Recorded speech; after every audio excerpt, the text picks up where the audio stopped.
In just a few hours from now, I'm going to leave this office, cross Independence Avenue, climb the steps of the Capitol, and enter into the House chambers, where I will have the opportunity to cast the most important and most significant vote that I've made since being in Congress. And that's to vote for the bill that will finally begin the process to repeal this disaster known as Obamacare. Now, when the bill was introduced a few weeks ago, I wasn't for it, not because of what it did, but I just believed we could do better. My dad always taught me, he said, if there's something in life you don't like, you have two choices. You can do something to change the situation or just accept the status quo and go on with your life, but don't just complain about it. So instead of just complaining, I started working. I started negotiating with the House leadership in the White House. And then on Friday, I got a call to come to the White House and meet with the President of the United States in the Oval Office. You know, the great negotiator. And after about 45 minutes, we all came to an agreement.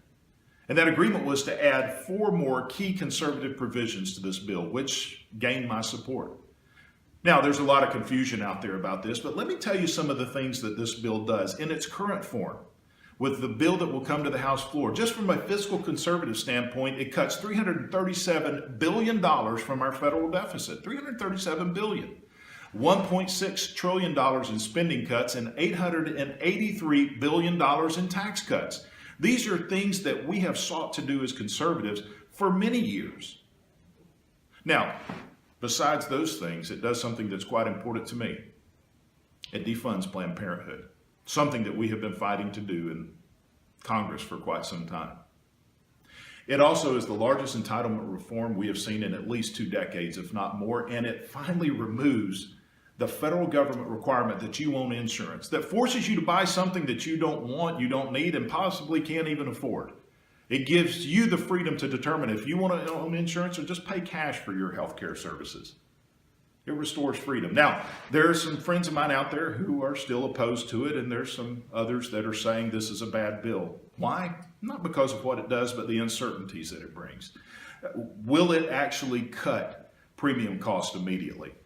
Well, I believe it will, with some other things going on, but it's because of limitations in the process in the bill. It leaves some uncertainty there, and some uncertainty if it will repeal some of the federal requirements on the types of insurance available. I believe that we'll actually do that as the bill moves through the process, but we're limited in what we can do with that now. So they're opposing it based on the uncertainties. But here's another certainty that we have to realize. That if we do not pass this bill tomorrow, it is certain that we will still have Obamacare. It is certain that the federal government will still be forcing you to buy something that you may not want, you may not need, and can't afford. It's also certain we won't have $337 billion in cuts to our federal deficit, nor will we have $1.6 trillion cuts in spending, nor will we have $883 billion in cuts to taxes. And again, most importantly, we're still going to be funding Planned Parenthood. This is why I'm supporting the bill. Are there uncertainties? Yes. But what it does clearly outweighs what it may or may not do.